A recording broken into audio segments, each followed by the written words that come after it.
परमपूज्य बोधिसत्व भारतरत्न भारतीय राज्यघटनेचे शिल्पकार डॉक्टर बाबासाहेब आंबेडकर यांच्या विचारांना स्मृतींना प्रतिमेला अभिवादन करून आज या ठिकाणी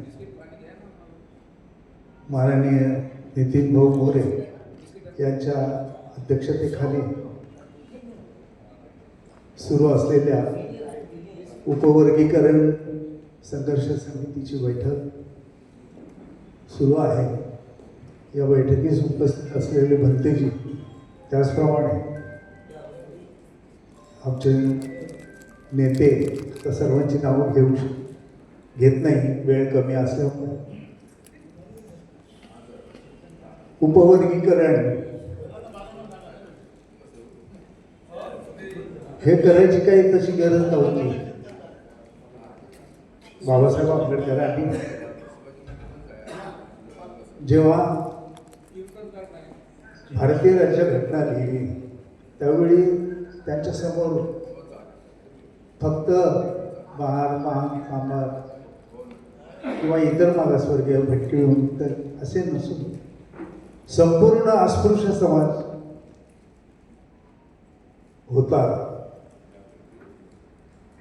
त्या अस्पृश्य समाजाला माणूस म्हणून जगण्याचे अधिकार मिळावे यासाठी त्यांनी संघर्ष केला आणि भारतीय राज्यघटनेमध्ये या समाजाच्या विकासासाठी उत्कर्षासाठी त्यांना काही सवलती द्यायलाच पाहिजे म्हणून आपल्याला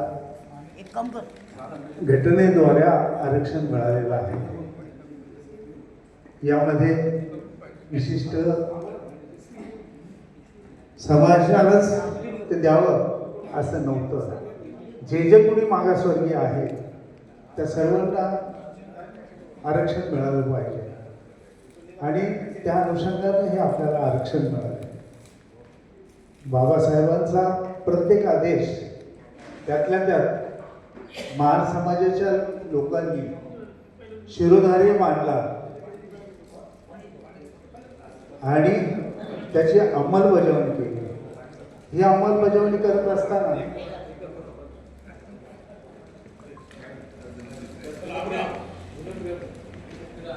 आपण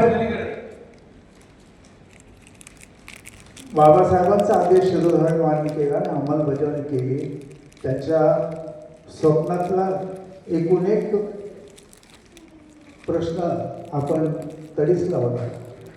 यामध्ये महार समाज सर्वात पुढे होता हे भारतातील सर्वच लोक मान्य करतात। त्यांना फक्त महार समाज पुढे न्यायचा नव्हता।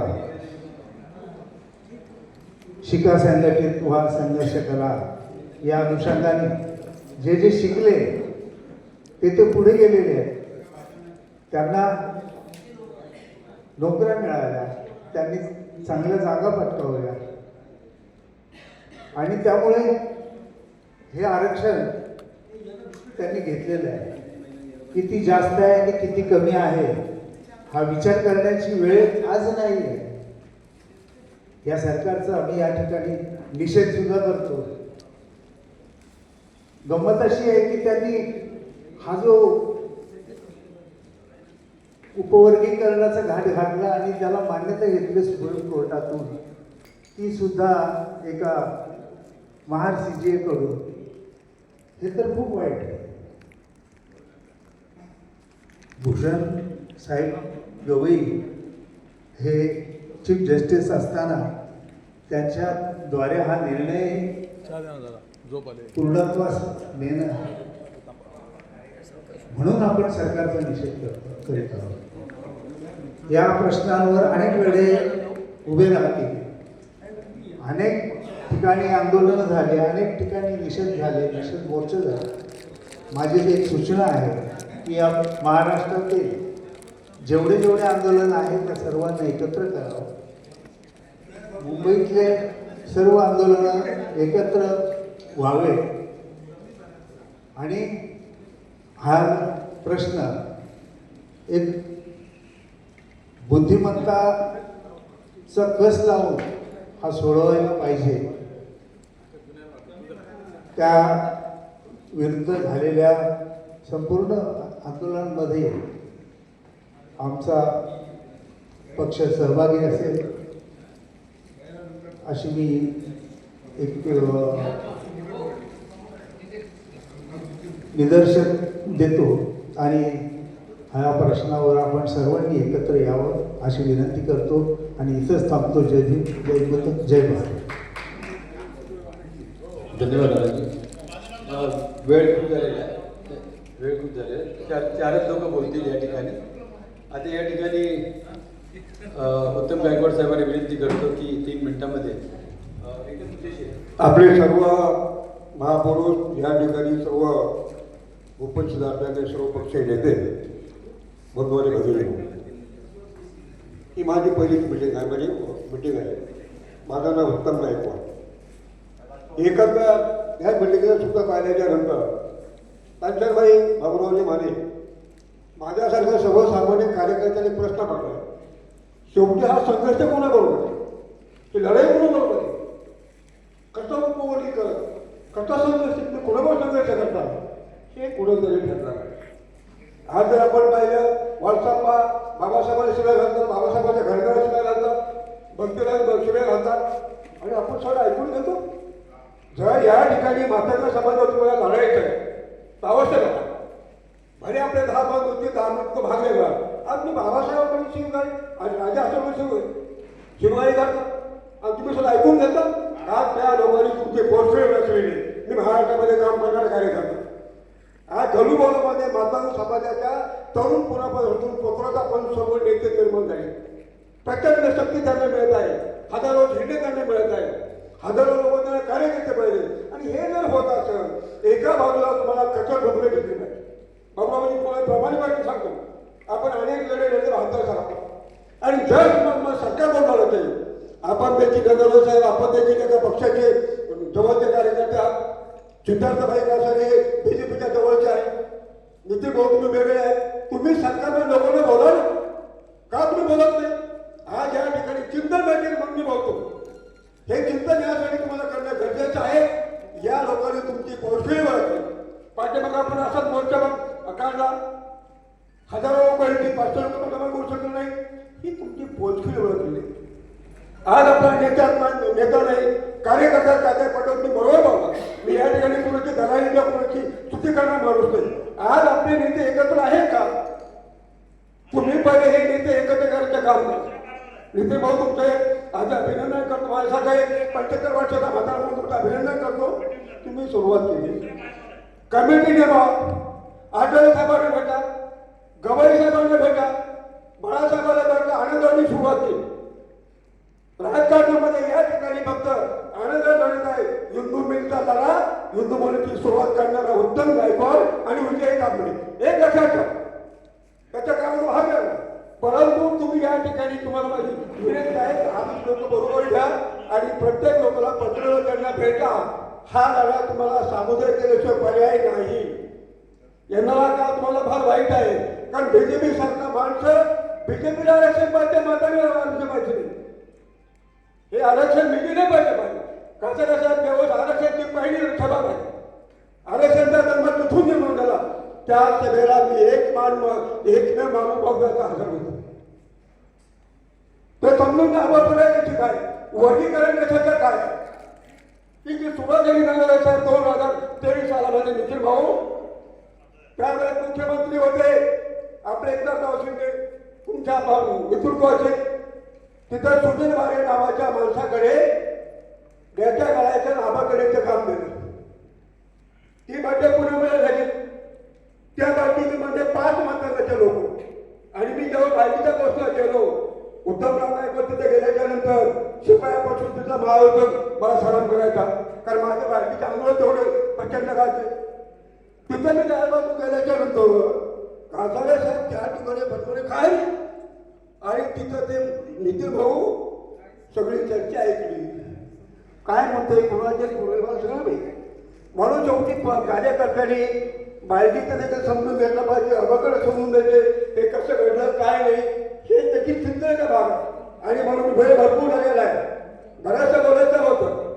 या ठिकाणी कमीत कमी मोर्चा टाकायचा आहे, विरोध करायचा आहे. हे करण्यासाठी तुम्ही मुंबईमध्ये सगळे नेते एकत्र करायचं काम करा. बाळासाहेबांना पत्र दिले, फोटो छापा. जसं आपण केलं होतं कुठं नजर असेल तुम्हाला कल्पना असेल. युद्धमिलचा ज्यावेळेस प्रश्न आला बाबासाहेबांच्या पुतळ्याचा, त्यावेळेस सुरुवातीला जे उत्तम नायकवाडी मनापासून एकत्र होतात ना, सर तुम्हाला कल्पना आहे. आम्ही प्रत्येकाला भेटतो वैयक्तिक मी. तसं तुम्ही करा. एक झोन म्हणजे तुम्ही जोपर्यंत करत नाही आणि तरुणाची संघटना बांधणं गरजेचं आहे. येणारा काळ तुम्हाला बहुधाला फार वाईट आहे. मातंग समाजाच्या गल्ली बोलत नेता तयार झाला. हे तुम्ही एकदा चिंतन करावं.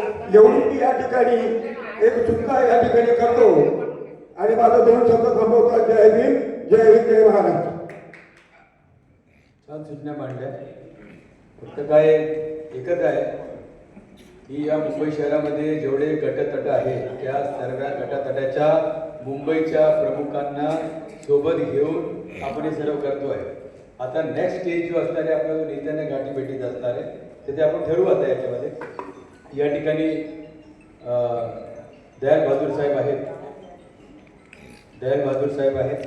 त्या अगोदर फक्त नाव घेतो. या ठिकाणी राम वाघ आलेले आहेत आणि PRPचे जिल्हाध्यक्ष सुनील सोनीजी आहेत. आणि नाना पवार आपल्या कार्यकर्त्यासोबत या ठिकाणी. नाना पवार रिपब्लिकन पक्षाचे जिल्हाध्यक्ष आहेत. रिपब्लिक सेनेचे माफ करा, ते देखील या ठिकाणी उपस्थित आहेत. दयाल बहादूर राष्ट्रीय आपला रिपब्लिक पार्टीचा RPIचे सचिव, राष्ट्रीय सचिव दयाल बहादूर, नॅशनल सेक्रेटरी. तुम्ही काय बोलताय काहीच समजलं नाही तुम्हाला. आणि तो आवाज घुमत होता. काय करत एवढं काय काय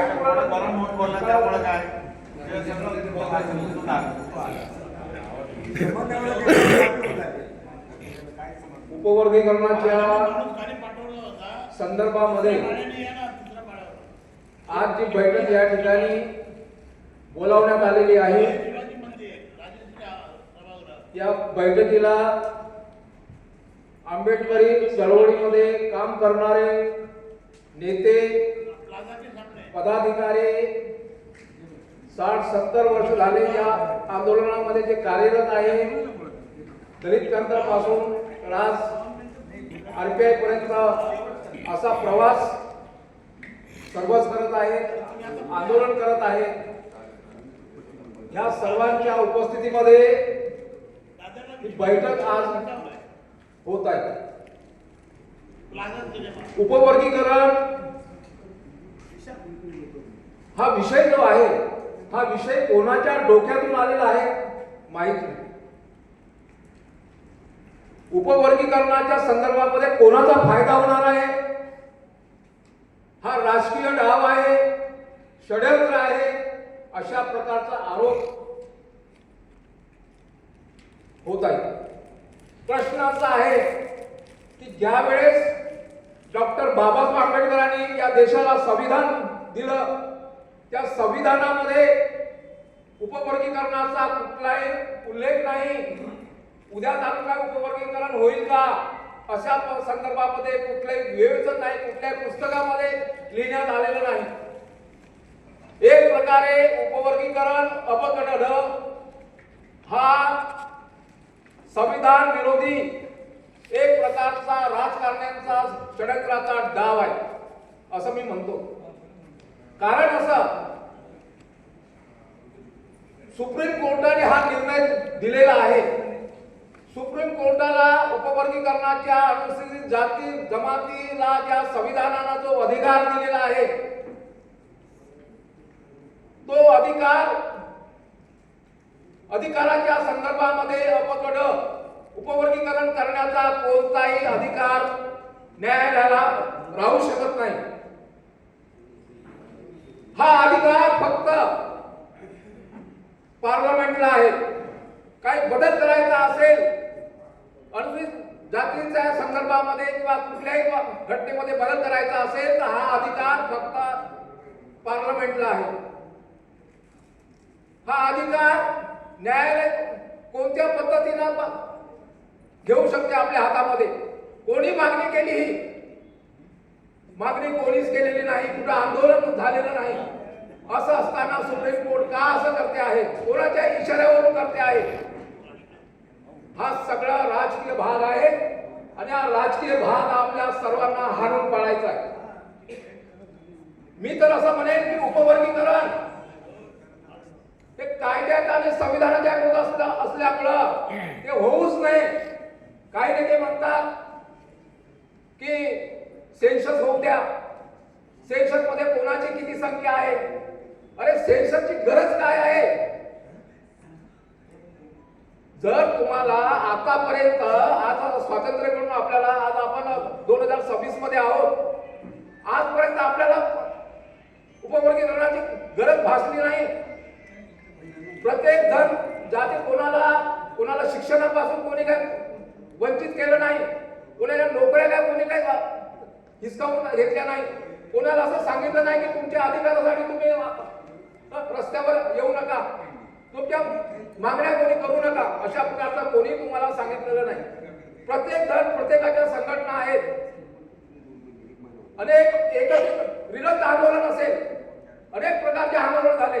अशा प्रकारच्या आंदोलनामध्ये सर्वच अनुसूचित जातीचा माणूस असेल, शेड्यूल कास्टचा माणूस असेल, ओबीसीचा असेल, सर्वच जनसमुदाय अशा प्रकारच्या आंदोलनामध्ये उतरतोय. कुठल्याही अन्यायाचा प्रसंग असू द्या, मातंगावरचा अन्याय असू द्या, कुठल्याही समाजावरती आंदोलन द्या, बौद्ध समाज सर्वात पुढे असतोय. अशा पद्धतीने जर उपवर्गीकरण झालं, जर शासनाने जबरदस्तीने हा उपवर्गीकरणाचा डाव जर आमच्यावरती लादला, तर आमची एकामेकाची डोके फुटल्याशिवाय राहणार नाही. आम्ही एकामेकाच्या मंदिरावरती हल्ले करू, आम्ही एकामेकावरती अन्याय अत्याचार होणार, एकामेकावरती हा जातीमध्ये अंतर्गत संघर्ष होईल. आपण म्हणत होतो की जाती विसरा, हा जाती विसरण्याचा प्रश्न नाही आहे. आता जाती वाढतील या उपवर्गीकरणामुळे. हा मोठा आपल्यावरती एक प्रकारचा षडयंत्राचा डाव आहे, मी असं म्हणतो. आणि यासाठी आपण सर्वांनी एकत्रित येऊन हाणून पाडला पाहिजे. आंबेडकरी चळवळीतला कार्यकर्ता जो शिकला सवरला, मुंबईमध्ये राहतो, अनेक ठिकाणी राहतो, पुस्तकं वाचतो आणि त्याच्यातून त्याला काय ज्ञान मिळतं, ज्याने संविधान वाचलेलं आहे, ज्याने बाबासाहेब वाचलेला आहे, ज्याने अण्णाभाऊ साठे वाचला असेल, त्याला ह्या उपवर्गीकरणाला तो जरूर विरोध करेल. आज कोणी म्हणतो कोणाच्या तरी कुठल्या तरी राजकीय पक्षाच्या अजेंड्यावर हा प्रश्न आहे आणि तो अजेंडा तो पक्ष राबवत आहे, कोणाला तरी आपल्या हाताशी घेतो आहे, आपल्या हाताशी घेऊन हे पुढे तो याने हे करतो आहे. याला आपण विरोध केला तर आपण सर्वांची जे एकजूट आहे, अनुसूचित जाती जमातीची जे एकजूट आहे, ती एकजूट कायम राहिली पाहिजे आणि उपवर्गीकरणाचा डाव आपण हाणून पाडला पाहिजे. आठवले साहेबांनी आपली भूमिका सांगितली. आज ते मंत्री आहेत, त्यांच्या काही मर्यादा आहेत. त्यांनी सांगितलं की जे काही सेन्सस आहे, जनगणना आहे, जे आता सुरू आहे, ते होणार आहे. कुठल्या जातीची, जर तो महार असेल तर त्याची संख्या किती आहे, बौद्ध असेल त्याची संख्या किती आहे, शीख असेल त्याची संख्या किती आहे, जे चमार असतील, मातान असतील त्यांची संख्या किती आहे, अशा पद्धतीने अगोदर होऊ द्या आणि त्यानंतर सरकारने तो निर्णय नंतर घ्यावा. अशा प्रकारचं वक्तव्य संख्या त्या पद्धतीनं आठवले साहेबांची भूमिका मांडली. हे भूमिका रास्त आहे, परंतु मी असं म्हणेन, मी आता पहिलं सांगितलेलं आहे की हे संविधान विरोधी कृत्य हा सरकारचा आहे आणि सरकारच्या कृत्यामध्ये आम्ही सहभागी होणार नाही. आम्ही सरकार जरी आम्ही सामील असलो तरी सरकारच्या या भूमिकेला आम्ही कडाडून विरोध करणार. माझ्यासारखा कार्यकर्ता आम्ही 25 वर्ष चळवळीमध्ये आहोत. आम्ही कोणाचे गुलाम नाही आहोत, ना आम्ही काँग्रेसचे गुलाम होतो, ना आम्ही भाजपचे गुलाम आहोत. आम्ही आमची भूमिका आहे, आंबेडकरवादाची भूमिका आहे आमची. आंबेडकरवाद ज्या ठिकाणी सर्वांना न्यायाची भूमिका आहे आणि न्याय देण्यासाठीच आम्ही आज या चळवळीमध्ये कार्यरत आहोत. आम्ही कोणाच्या बाजून नाही आणि कोणावरती अन्याय होऊ व्हावा अशा प्रकारची आमची भूमिका नाही. अशा पद्धतीनं आपण सर्वांनी एकत्रितपणे जे काय पुढे आंदोलन उभं राहील, जे काय संघर्ष समिती उभी राहील, आज नाही आहे परंतु उद्या चालून संघर्ष समिती उभी राहील. या मुंबईमध्ये अनेक प्रकारचे हजारो आंबेडकरवादी कार्यकर्ते आहेत. आपले छोटे छोटे गट आहेत, संघटना आहेत. त्या सर्व संघटनांना एकत्रित करावं लागेल. जे नेते आहेत आपले, आठवले साहेब असतील, गवई असतील, कवाडे सर असतील, अजून काही लोक असतील, त्या सर्वांशी आपल्याला बोलावं लागेल. अजून मातंग समाजाचे काही नेते असतील, चर्मकार समाजाचे काही नेते असतील, त्यांच्याशी आपल्याला बोलावं लागेल. सर्वांशी चर्चा करू हा प्रश्न कसा हाणून पाडायचा ते आपण सर्वांनी ठरवूया. आणि आपण या ठिकाणी उपस्थित आहोत. नितीन मोरे यांनी हा जो बैठक बोलावलेली आहे आणि अनेक कार्यकर्त्यांचा त्यांचा संपर्क आहे. आपण सर्वजण या ठिकाणी त्यांच्या आपण सर्व सोबत राहूया आणि हा सरकारचाच म्हणूया. कारण सत्तेमध्ये कोण आहे? तेच लोक आहेत, जातीवादी लोक आहेत. आज आम्ही आहोत त्यांच्यासोबत, उद्या राहणार नाही. आजकाल कालच आठवले साहेबांनी सांगितलेलं आहे. आम्ही राजकीय भूमिकेसाठी त्यांच्यासोबत आहोत. पहिलं काँग्रेस सोबत होतो, आता काँग्रेस सत्तेमध्ये नाही. उद्या काँग्रेस सत्तेमध्ये आली तर आम्ही काँग्रेस सोबतही असणार. प्रश्न असा आहे की या ठिकाणी कुणावर आरोप प्रत्यारोप करू नये. मी कांचनबाईंना सांगतोय की आपली भूमिका मांडा जरूर, परंतु दलितांच्या मधल्या काही नेत्यांच्या संदर्भामध्ये विरोधाची भूमिका मांडू नका आणि सर्वांना आपल्याला सोबत घेऊन पुढे जायचं आहे. अशा पद्धतीने सर्व समावेशक अशी आपण भूमिका मांडूया. आपण नेते आहात कांचनबाई आणि आपण प्रामुख्याने नेतृत्व करावं अशा पद्धतीने. त्यानंतर कांचनबाई बोलतील. तर फक्त त्यांच्या सूचनाबद्दल एक सांगतो की इथे कोणी कुणाच्या विरोधात नाही आहे. आपण सर्व एकत्रित आहोत. सर्व एकत्रित ही समिती गठीत झालेली आहे आणि सर्वांना एकत्रित करण्यासाठी सर्व घटकांचे लोक या ठिकाणी उपस्थित. आपण मार्गदर्शन केलं, छानपणे मार्गदर्शन केलं आणि टाळ्यांचा कडकडाट एकापेक्षा झाला की सरकार कोणाचे असो पण समाजाच्या आड हे जे येईल त्याला आम्ही ठोकू. या ठिकाणी कांचनबाई आपले विचार मांडतो आणि चिंतन करते. सर्वांना जय भीम. खरं म्हणजे बाबूरावजी आपली जी पहिली बैठक झाली त्याच्या अगोदर रिपब्लिकन पार्टी खोब्रागडे पक्षाच्या ऑफिसात बैठक झाली. दुसरी बैठक आपल्यासोबत पत्रकार संघात झाली. तिसरी बैठक खाली प्रेस ट्रस्टमध्ये झाली. या तिन्ही बैठकांचा जर मी माझ्यापुरता आढावा घेतला तर खोब्रागडे पक्षाच्या बैठकीमध्ये ऑफिसमध्ये जी बैठक झाली ती पहिली बैठक झाली. मी आधी त्यात मतात आहे की हे वर्गीकरण विरोधी वातावरण आंदोलन एका विशिष्ट जातीचं पक्षाचं होता कामा नये. 2 या निमित्तानं मांग आणि महार आणि हा जो काही चाललाय प्रकार त्याची चर्चा होता कामा नये. आता काय बोलतात, काय करतात, बाबासाहेबांचं काय करतात ते सर्वांना कळतं. सोशल मीडिया सर्वांना कळतं. पुन्हा पुन्हा सांगण्याची त्याची चर्चा करायची गरज नाही. दुसऱ्या बैठकीमध्ये बाबूराव माने आपण होता. या विषया अनुषंगाने सर्व 59 जातीच्या लोकांची समिती बनवायची. 59 गटाची नाही, 59 जाती ज्या आहेत शेड्यूल कास्ट त्यांची आपल्याला समिती बनवायची. हे त्यावेळेस ठरलं होतं.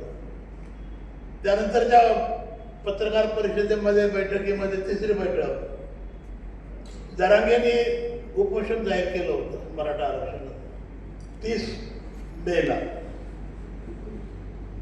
30 मे त्यांनी त्यावेळी सांगितलं होतं की जरांगेंचं उपोषण कसं होतं, अनाऊन्स केलंय त्यांनी, आंदोलन सुरू केलं त्यांनी. आणि त्यानंतर जरांगेच्या नंतर आपण आपलं वर्गीकरण विरोधी आंदोलनाची रूपरेषा ठरवून ती जाहीर करू.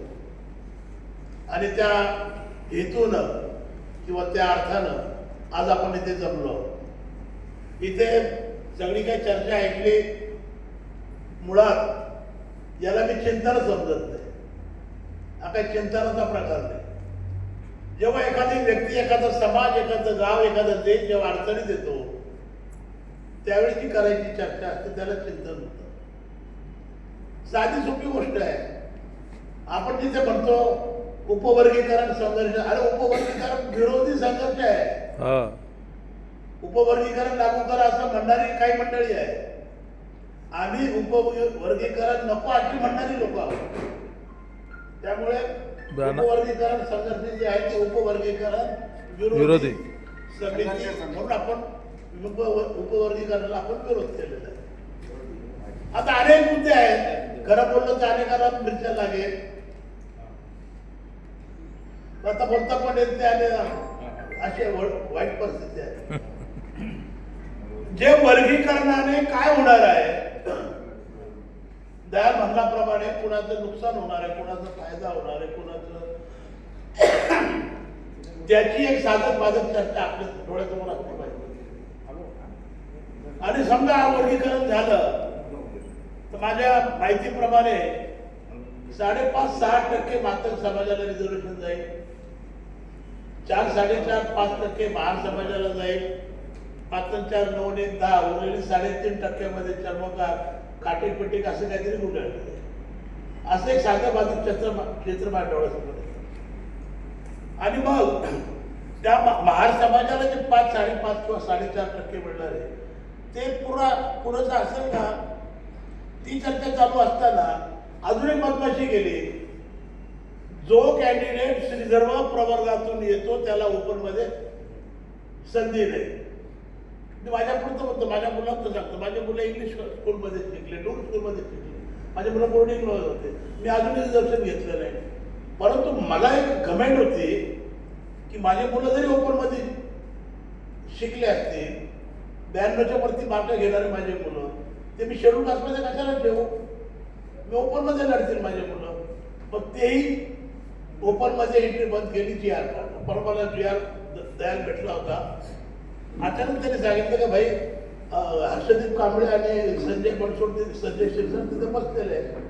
मी गेलो तिथे, त्यांनी सांगितलं कोणाला सोडू नका, दोघंच बसलेले होते. आणि म्हणलं दोघं बसल्यावर मी आलेलो आहे. माझा एक प्रश्न आहे हर्षदीप कांबळेला विचारला, मी पळाला तिथून, भेटला असं त्याला मारला असता मी, त्याला विचारला, गाडी ड्रायव्हर नसताना पळत पळत बसला.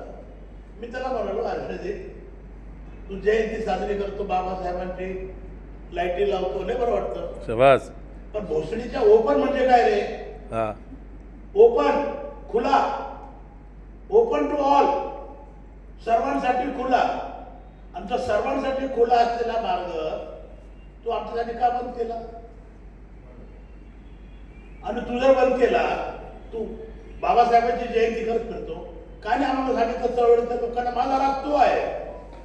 आमचा जो ब्युरोक्रास्ट आहे, आमचा जो अधिकारी आहे, क्लास 1 क्लास 2 IPS अधिकारी जे बसले प्रशासनाला, तिथे काय चाललं त्यांनी चळवळीच्या लोकांना सांगितलं पाहिजे ना. मला ही बातमी GR आल्यानंतर कळते. एक आपला आमदारने कोणी सांगणार नाही, कोणी बोलत नाही, अशी परिस्थिती आहे. तर वर्गीकरणाचे फायदे तोटे वर्गीकरण सांगत असताना आमचे काय मित्र आहेत ते म्हणतात की जातीयकरण झाल्यानंतर वर्गीकरण झालं पाहिजे. मुळात आपल्या विरोध वर्गीकरणालाच आहे. वर्गीकरण जर टाळू शकलो नाही, वर्गीकरण जर होणारच असेल तर त्यानंतर काय? तर आपला बी प्लॅन असा असला आहे की तो लोकसंख्येच्या आधारावर झाला पाहिजे. आता लोकसंख्येच्या आधारावर जायचं म्हटलं तर 1000 भानगडी. मागच्या मीटिंग मध्ये मी आनंदराज आंबेडकर, भीमराव आंबेडकरांचं अभिनंदन केलं. त्यांनी महिनाभर कोकणामध्ये दौरा करून कोकणामधला बौद्ध माणूस महार म्हणून घ्यायला तयार नव्हता आणि ते महाराची नोंद करायला तयार नव्हते. परंतु यावेळेस बघा आता यावेळेस कोकणातला बौद्ध माणूस महार म्हणून घ्यायला तयार झाला. आमचे लपडे असे आहे, आता लोकगणना म्हणायची, आमचे नेते म्हणतात, रामदासजी आठवले म्हणाले, प्रकाश आंबेडकर म्हणाले, जनगणना आनंदराज म्हणाले, जनगणनेनंतर वर्गवारी टक्केवारी ठरवणार. खरी गोष्ट आहे. दुसरा पर्याय हा बी प्लॅन आहे, पण त्याची महाराची गणना बरोबर नाही आहे. काही लोक म्हणतात आम्ही बौद्ध झालो, महार का म्हणायचं? काही लोक म्हणतात आम्ही महार म्हणणारच नाही. त्याच्यातली गोंधळ आहे, त्यातली लपडे आहे. आणि अशामुळे जर मार्ग काढायचा असेल, आता काही पक्षाची चर्चा सुरू होते. भाजप शिवसेनेचा भाजप करताय. अहो गायकवाड हे धंदे काँग्रेसने केले, आम्ही भाजपच्या सोबत आहोत ना. काँग्रेसचं पाप आहे. काँग्रेसचं धड वागली असते ना, आम्ही कशाला गेलो असतो इकडे तिकडे. काँग्रेसने फसवलं. आज मातंगाला हाताशी धरून भारतीय जनता पक्ष आणि भारतीय जनता पक्षाचा महाराष्ट्राचा कॅप्टन देवेंद्र फडणवीस मातंग समाजाच्या पाठीशी आहे. मातंग समाजाला सर्व रसद देत आहे. मातंग समाजाला वर्गवारी त्यांनी द्यायचं निश्चित झालेलं आहे. हीच गोष्ट एक काम काँग्रेसने केलं. बाबासाहेबांच्या विरोधात चर्मकार लावलं गेलं. बाबासाहेबांच्या विरोधात आपला कातुरकार हे काही नवीन नाहीये. या बाबासाहेबांनी सायमन कमिशन समोर जी व्यथा मांडली त्यामध्ये भारतातल्या 59 जातीची यादी वाटते. आता 59 पैकी काही जाती दिसत पण नाहीये, अस्तित्वात पण नाहीये, संपल्या पण आहे. 59 जाती आहे. त्या 59 जातीसाठी बाबासाहेबांनी जो काय विचार मांडला, काही रिझर्वेशन मिळवलं, तर मुद्दा असा होता की त्या शेड्यूल कास्टसाठी जे बाबासाहेबांनी रिझर्वेशन घेतलं किंवा मागलं हे केलं, आज काँग्रेसवाल्यांनी ते इमानदारीने दिलेलं आहे. पुणे करार केला तिथे फसवलं बाबासाहेबांना. पुणे करार महात्मा गांधींनी शब्द दिला होता कमिशनर आंबेडकर, तुम्ही आणि तुमच्या पक्षाच्या उमेदवाराच्या विरोधात काँग्रेस पक्ष निवडणूक लढवणार नाही. पण नेहरू पंतप्रधान असताना अकोल्याच्या भंडाऱ्याच्या निवडणुकीमध्ये पंतप्रधान नेहरू दोन मुक्काम होते बाबासाहेबांच्या विरोधात. हे आम्हाला कृपा करून कोणी शिकवू नका. आणि आम्ही स्वतः त्याला एक फोडलेलं आहोत. नामांतरापासून बौद्धांच्या सवलतीपासून ओबीसीच्या सवलतीसाठी आम्ही मांडलो. बाबासाहेबांची लेकरं आम्ही माध्यमासाठी मांडत नाही. बाबासाहेबांनी आम्हाला वारसा दिलेला आहे. बाबासाहेबांनी आमच्यावर जबाबदारी दिली. जो रंजना गांधी आम्ही दलित म्हणतो, ज्याला वंचित म्हणतो, त्याच्या उत्थानासाठी त्याच्या मदतीसाठी लढणे, संघर्ष करणे हे आमचं कर्तव्य आहे. त्या कर्तव्यापुढे आम्ही करतोय. विषय तो नाहीये. आपण फार हालापेटा सहन करून आलेला आहे. बौद्धांच्या सवलतीसाठी खूप त्याग करावा लागला मालेसाहेब. ओबीसीच्या सवलतीसाठी खूप त्याग करावा लागला. आमच्या 89च्या ऐक्यामध्ये रामदासजी आठवले काँग्रेस सोबत गेले आणि आमचे जे मित्र रामदास आठवले सोबत गेले. कोणाला राशनचं दुकान भेटलं, कोणाला रॉकेलची एजन्सी भेटली, कोणाला आश्रम शाळा भेटली, कोणाला फ्लॅट मिळाले, कोणाला काय मिळालं. माझ्यासारखा परत गेला असताना मलाही काही मिळालं. आम्ही नाही गेलो. एकाच गोष्टीसाठी व्हीपी सिंगाच्या पाठीशी उभं राहणं हे आपलं कर्तव्य आहे. व्हीपी सिंगांनी बौद्धांना सवलती दिल्या, व्हीपी सिंगांनी ओबीसीचं आरक्षण दिलं आणि म्हणून व्हीपीसीच्या पाठीशी उभं राहिलं. तो व्हीपीसी काही कामाचाही नव्हताच करत, पण त्यांनी त्या 2-3 निर्णय घेतले. अशी परिस्थिती. आम्हाला तो या गोष्टी कोणी शिकू नये. आजही मी तुम्हाला सांगतो, वर्गीकरणाच्या लढाईच्या संदर्भात तयारी करायची असेल, आपल्या सर्वांना माझी विनंती आहे, तुम्हाला त्याचा आराखडा प्लॅनिंग करून बसावं. आपण इतक्या लढाया लढलो, मला सांगितलं आम्ही सगळ्या लढाया लढलो, हिंदू लढाई लढलो, तरी पुतळा बघायला आपले लोक जातात आणि पुतळ्याला जायचा खर्च तो कॉन्ट्रॅक्टर करतो. काय या लढाई वेळेला ही भावी पिढीच्या अस्तित्वाची लढाई आहे. यानंतरच्या पिढीच्या विकासाची लढाई. हिला काही साधी सुट्टी लढाई म्हणू नका ही वर्गवारीची. आणि म्हणून तुम्हाला सांगतो, ही जर लढायची असेल तर मला एक स्ट्रॅटेजी बनवावी लागणार आहे. स्ट्रॅटेजी काय असते? 14% माध्यम समाज महाराष्ट्रातल्या आज बीजेपी सोबत आहे, फडणवीस सोबत आहे. कालपर्यंत चर्मकार होता, आज चर्मकार बाजूला गेला आणि मात्र घुसला. महाराष्ट्रात एंट्रीच नाही. अशी परिस्थिती. जोपर्यंत तुम्ही तुमचा बघा, जरांगेंनी उपोषण सुरू केलं, 12 तासात उपोषण सोडलं. फडणवीसाचे दूत गेले, एकनाथ शिंदेचे माणसं गेली. कोणी रात्री भेटतं, कोणी दिवसा भेटतं. शेवटी 1 वाजता ते उपोषण, रात्री 1 वाजता उपोषण. जरांगेच्या उपोषणाची एवढी दखल घेतली जाते. आणि आमची याचं कारण असं आहे की आपण आपलं राजकीय अस्तित्व गमावून बसलेलं आहे. आपण राजकीय आपलं महत्व निश्चित गमावून बसलेलं आहे. राजकारणामध्ये आपल्याला कोणी विचारत नाही, कोणी विचारत नाही. कुठे भीमनगर आहे, अच्छा जयपूरमध्ये, हा ठीक आहे, बघू देतात. बघतो मॅनेज होतो. हा समाज मॅनेज होणार आहे. या समाजाचे नेते मॅनेज होणारे आहेत. हा समाज विकाऊ आहे. अशा प्रकारची ख्याती, अशा प्रकारची परिस्थिती निर्माण झाल्यामुळे आपल्या राजकीय पक्ष मागण्याला दुर्लक्ष होत आहे. आपल्याला राजकीय गणितं मांडावं लागते. आणि म्हणून आज सुदैवानं दुर्दैवानं आपल्या हातामध्ये परिस्थिती अशी आली आहे की एकूण 60 जाती एकत्र आल्या आहेत. मातंगमधला तो काही थोडाफार तो आहे, काही सर्व नाही, थोडासा हिस्सा तो आपल्या वर्गीकरणाच्या बाजूने बोलत आहे. एकूण 60 जातीच्या हितासाठी, एकूण 60 जातीच्या आरक्षणासाठी, एकूण 60 जातीच्या आरक्षणाच्या रक्षणासाठी आपल्याला चळवळ उभी करावी लागणार आहे. ती चळवळ सरकारच्या विरोधात असेल, सरकार कोणाचं असेल ते नाही, परंतु ती चळवळ उभी करताना आपल्याला व्यापक व्हावं लागणार आहे, मोठं व्हावं लागतं, मन मोठं व्हावं लागतं. आपले काय राजकीय लागेबाजी असते, कोणी विचारत नाही. तुम्हाला खरं सांगतो, कोणी मी पण बीजेपी सोबत काम केलं, बीजेपीचा प्रचार केला, लोकसभेत केला, विधानसभेत केला, महानगरपालिकेत केला आणि बीजेपी पेक्षा जास्त केला. खूप प्रचार केला मी. आणि सर्वात मोठी गोष्ट अशी कोणी विचारते काय काय नाही. आणि हे पडवण पण होतं ना आमचं, पडवणं तर सांगितलं ना, आमचं दुकान बंद झालं, दुकान बंद झालं.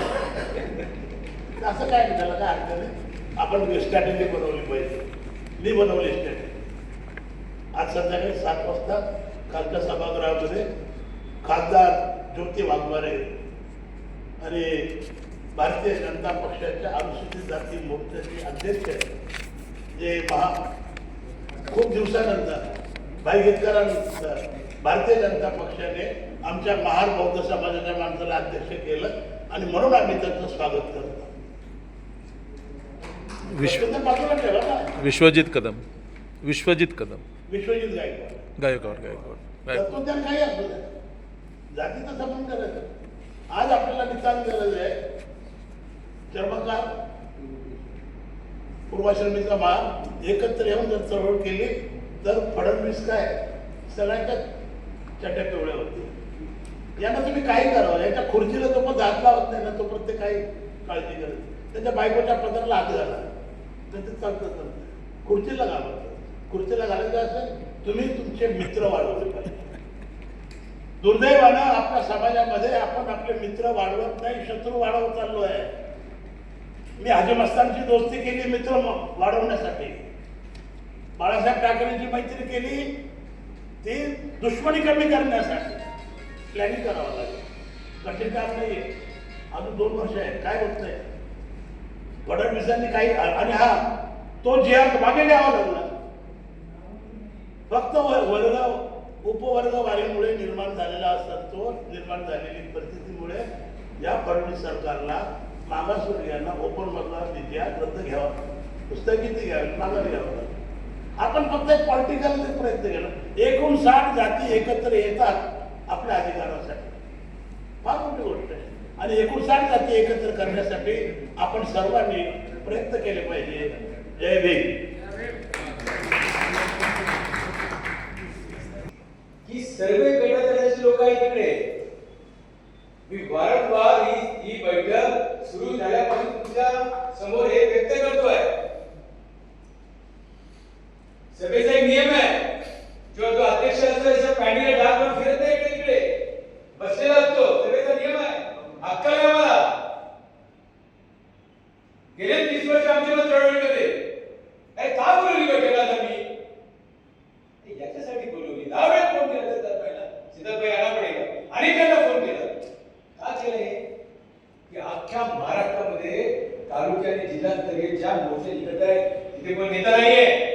समाज उत्सुकताने पुढे मैदानामध्ये येत आहे आणि मुंबईकडे पाहते अपेक्षाने की मुंबईत काय होणार आहे. आणि म्हणून मला असं वाटतं मी कार्यकर्ता आहे चळवळीचा. या 2 मित्र आहे विजयवाडमध्ये पीपल्स रिपब्लिकन पार्टीचे आणि गवईजी गटाचे सर्व नेत्यांना आपण आता यानंतर अप्रोच करणार आहोत.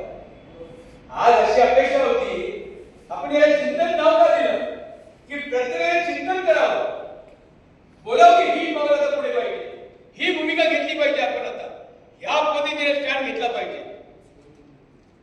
सर्वजण काय आहे, कसं आहे, काय झालं, कसं होतंय, अरे सर्वजण वाटतं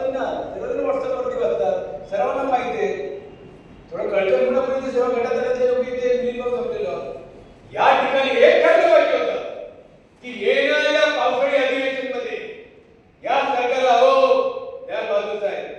सचिवात तुम्ही एका मोठ्या पक्षाचे या येणाऱ्या अधिवेशनावरती सर्व समाजाच्या वतीने तात्याबाई म्हटल्याप्रमाणे फक्त बोलतच नाही, माने साहेब सर्वांना सोबत घेऊन एक मोठा दंड दिला पाहिजे.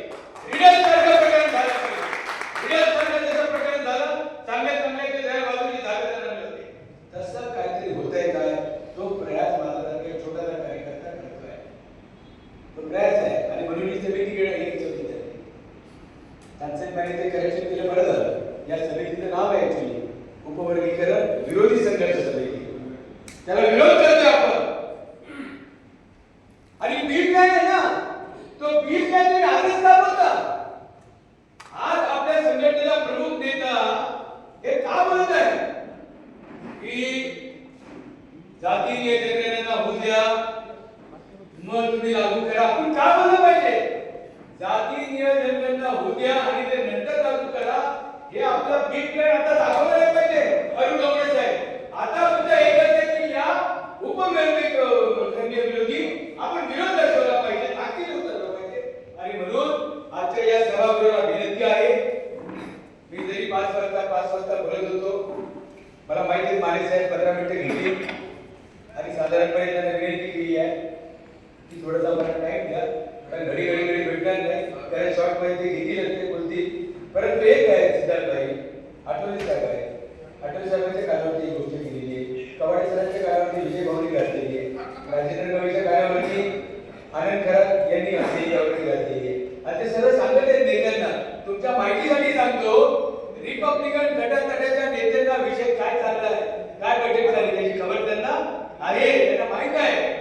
आणि त्यांचं म्हणणं असं आहे की ठीक आहे, कार्यकर्त्यांचं मनोमिलन होत आहे, ते या विषयावरती एकत्रित येत आहेत, त्यांचं देखील त्यांना फार बरं वाटत आहे.